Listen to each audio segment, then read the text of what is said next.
maganda, mapagpala, mapagbiyaya at makadiyos po na maga sa bawat isa.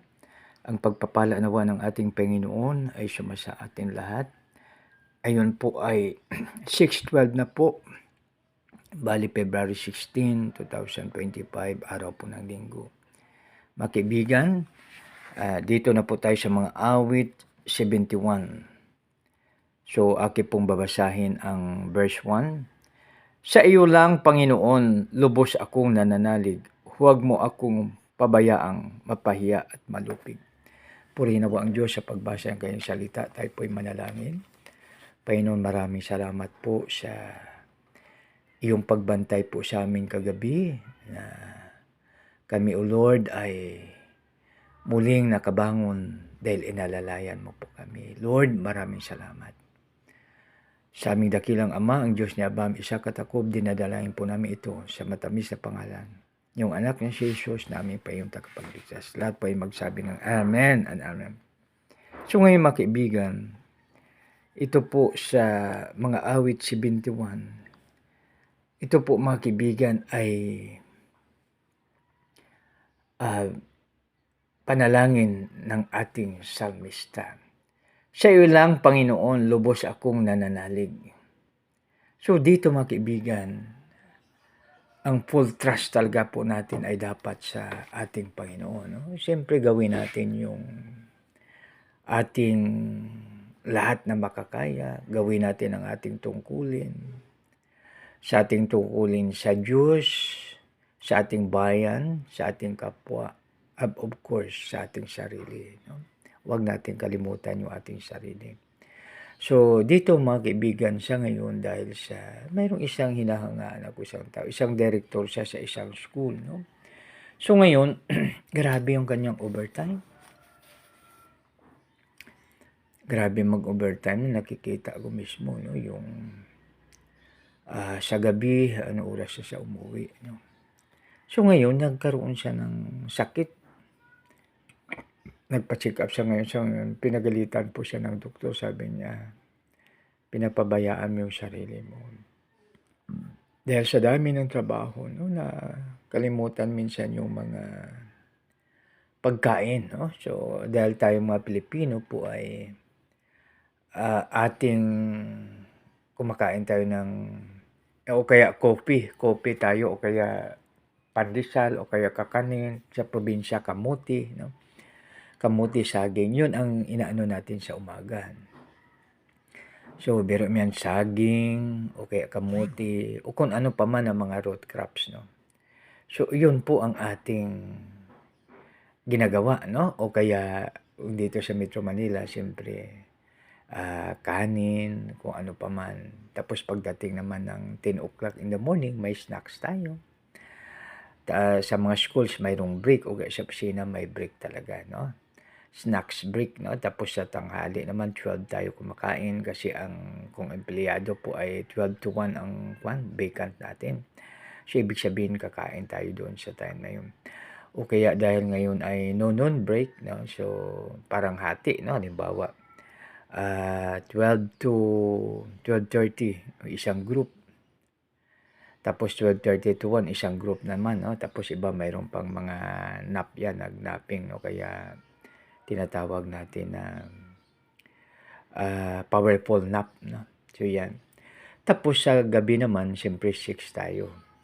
O kaya ang iba, pinapractice na before 5 or before 5, kakain na sila. Tapos para paggabi, pagtulog, wala na, no? So mga kaibigan, huwag natin kalimutan na gawin ang ating tungkulin sa ating Panginoon, no? Sa ating Panginoon, sa ating bayan, sa ating kapwa, of course, sa ating sarili.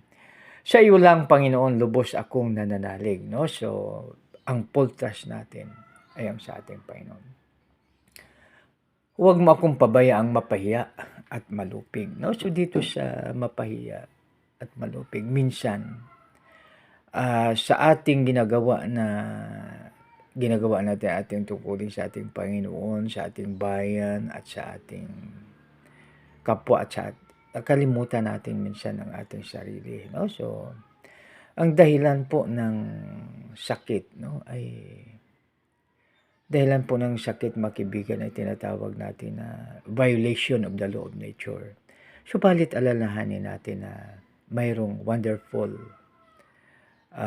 words of life, no? So, yan, mga kaibigan. So, kaya nagkakasakit tayo dahil mayroon tayong violation, no? So, unang-una, halimbawa na minsan, lahat kasi na sobra ay hindi maganda. Sobra tayo sa carbo, no? O carbohydrates. Siyempre, ano yun, dapat balance lang. Sobra naman tayo halimbawa sa protein, sobra naman tayo sa kung ano man, no? So, dapat balance, no? Tingnan natin yung shiso, kasi yung shiso, dapat balance yan eh. Naglalaro, no? Diba, yung mga bata pa, diba, sa mga park, mayroong mga shiso. So, opo, pag mabigat ka, siyempre, tataas yung sa kabila, no? So, pero pag balance, maganda, no? So, ang ating buhay ay balance, no? So, mayroong mga narinig ako na, halimbawa, pag halimbawa doon daw sa Amerika ay low tide, high tide naman sa atin, yung parang nag-ano lang, no? So, kaya dapat, makibigan, dapat balance siya, no? So, sa ganitong paraan na pag-balance tayo, maganda, no? So, alam na natin, basta lahat na sobra ay hindi maganda, no? So, parang ano siya, no? Yung mga parts ng ating body ay maapektuhan, no? So, kaya, mga kaibigan, maganda na gawin natin ang lahat na ating tungkulin. Huwag kalimutan ang sarili. Huwag mo akong pabayaang mapahiya at malupig, no? So, mapahiya tayo, ba? Nagkasakit tayo dahil violation of nature. So, ibig sabihin niya na ano yan, no? Ano ba, pag sugapa naman tayo sa sugal, pag matalo tayo, siyempre marami tayong utang, no? So, siyempre mapahiya tayo, no? Tapos yung hindi natin sinusunod ang law of nature, no? Ayan. So, kaya, no, malulupig tayo minsan ng tinatawag natin na sakit dahil din sa ating kapabayaan, no? So, dito, mga kaibigan, no, yung mayroong tinatawag tayo na halimbawa, no, sa ating pagkain, yung tinatawag nating self-control, no? So, pag halimbawa, masobrahan tayo ng kain, hindi maganda. So, dapat may self-control, no? So, mayroong isang may diabetes na siya, no? Pero nakita niyo yung ice cream, parang hindi siya nakapigil. So, ibig sabihin dapat may self-control tayo. No? Pwede naman tayo kumain ng kunti-kunti lang, no? Di ba? Halimbawa, isang kutsara, no? Para makuha lang yung kuha natin.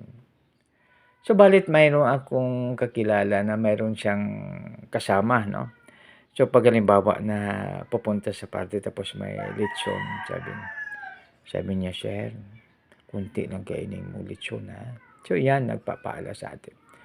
Kaya, mga kaibigan, maganda yung nagpapaalalahanan tayo sa bawat isa, no? Kasi, ang gamot sa limot ay ang pagpapaalaala, no? So, yan, mga kaibigan, no? So, i-base natin yung ating tungkulin sa Diyos, sa ating bayan, sa ating kapwa. Huwag kalimutan ang sarili, no? Sa verse 2 na po tayo. Tulungan mo po ako sapagkat ikaw ay matuwid. Ako sana ay sagipin sa daing ko at makinig, no? So, unang-una na iningan natin ng tulong ang ating Panginoon, yung paggising pa lang natin sa umaga, no? Paggising po natin sa umaga ay hingin natin kay Lord, ibulay-bulay natin yung Psalms 19:14, no? So, let the words of my mouth and the meditation of my heart be acceptable to you, my strength and my Redeemer. Panginoon, gabayan po ako na lahat na aking sasabihin ay katanggap-tanggap sa iyo, aking Panginoon at tagapagligtas. So, yan, mga kaibigan. Tapos, ang pangalawa doon ay Psalms 143 verse 8. So, let me hear your loving kindness this morning, every morning or in the morning. So, Lord, hayaan mong marinig ko ang iyong kagandang loob sa kinaumagahan. At gabayan po ako na ang aking tatahakin ay makikita ko dahil tinataas ko ang aking kaluluwa sa iyo. So dito pa lang mga kaibigan, sa umaga, hiningiin natin kay Lord na lahat na sasabihin natin ay katanggap-tanggap sa Kanya, at kung katanggap-tanggap sa ating Panginoon, of course, magiging pagpapala po sa ating kapwa, no? So di ba napakaganda pag pagpapala tayo? So ano man, no? So ano man yung ating mga tinatawag natin na ano man yung ating kalagayan, napakaganda sabihin natin sa ating kapwa, magiging pagpapala po tayo. Magiging alulod po tayo ng pagpapala sa kanila. Kaya napakaganda pag yun po ang ating gagawin. Salamat mga kaibigan, no, na pinapaalalahanan po tayo. So, napakaganda, no, pag yan po ang ating gagawin. Basahin ko ulit ang verse 2 na tulungan mo ako palagi sapagkat ikaw ay matuwid. Ako sana ay sagipin sa daing ko at makinig. So dito mga kapatid sa Psalms 4:46, no, pwede tayong humingi kagad ng tulong sa ating Panginoon. Emergency man. No? So ano ba, may mga nagtatakbo tayo, may emergency. Habang nagtatakbo tayo, pwede tayong humingi ng tulong kay Lord. So sa mga sakuna, no? So kaya napakaganda mga kaibigan pag yan po ang ating gagawin dahil isang napakagandang bagay na makatulong sa atin. Sa 3, ikaw nawa ang muog ko, aking ligtas na kanlungan, matatag na kublihan ko at matibay na sanggalang. So dito mga kaibigan, pag si Lord ang ating kasama, safety tayo, no? Parang imagine natin yung armor car, no, na nakatago doon yung mga, di ba, nag-transport ng pera, no? Nagtatago doon yung mga kwansya, no? Siyempre yung mga ang pera, tapos may gwardiya, tapos yung tangke naman na panggera, panglabanan talaga, no? Nakatago doon sa loob, no? Subalit may mga limitation siya, no? So, ibig sabihin na kung paputokan ng RPG, delikado rin siya, no? Subalit yung mga army natin ay may linalagay na bagay na hindi makapenetrate yung RPG. Subalit pag tayo sa Panginoon, walang makapenetrate dahil secured na secure tayo. Bakit po, no? So dahil nakalagay dito, tulungan mo ako sapagkat ikaw ay, hindi, sa 3 pala. Ikaw nawa ang buog ko, aking ligtas na kanlungan, matatag na kublihan ko at matibay na sanggalang. So dito mga kapatid, ikaw nawa ang muog ko. No? So ibig sabihin niya, ang pinakabatibay na kutang tanggulan ay ang ating Panginoon. Aking ligtas na kanlungan, matatag na kublihan ko at matibay na sanggalang. So biro mo yan mga kaibigan, no? Ang description, ligtas na kanlungan, no? So ibig sabihin safe na safe tayo. Matatag na kublihan, no? So dito mga kaibigan, pag sa mga labanan, no? Pag nakapwesto ka doon sa malaking bato, napakapalad mo, no? Dahil ano man yung ipaputukin doon, hindi kaya, no? Kasi doon ka sa loob, o kaya doon ka sa foxhole, no?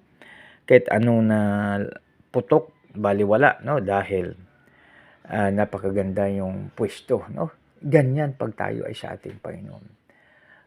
Pero pag doon tayo sa Panginoon natin, aking ligtas na kanlungan, matatag na kublihan ko at matibay na sanggalang, no? So hindi basta-basta, matibay na sanggalang mga kaibigan pag tayo ay sa ating Panginoon. Kaya basahin ko mga kaibigan, ikaw nawa ang buog ko, aking ligtas na kanlungan, matatag na kublihan ko at matibay na sanggalang, no? So mga kaibigan, pag tayo ay sa ating Panginoon, grabe ang pagpapala niya sa ating ligtas na kanlungan, matatag na kublihan, matibay na sanggalang. Bali 3 pala. Ligtas na kanlungan ang ating Panginoon mga kaibigan. Ligtas na kanlungan, tapos ano pa siya, no? Ligtas na kanlungan, matatag na kublihan at matibay na sanggalang. No? So saan pa tayo mga kaibigan pag tayo sa Panginoon?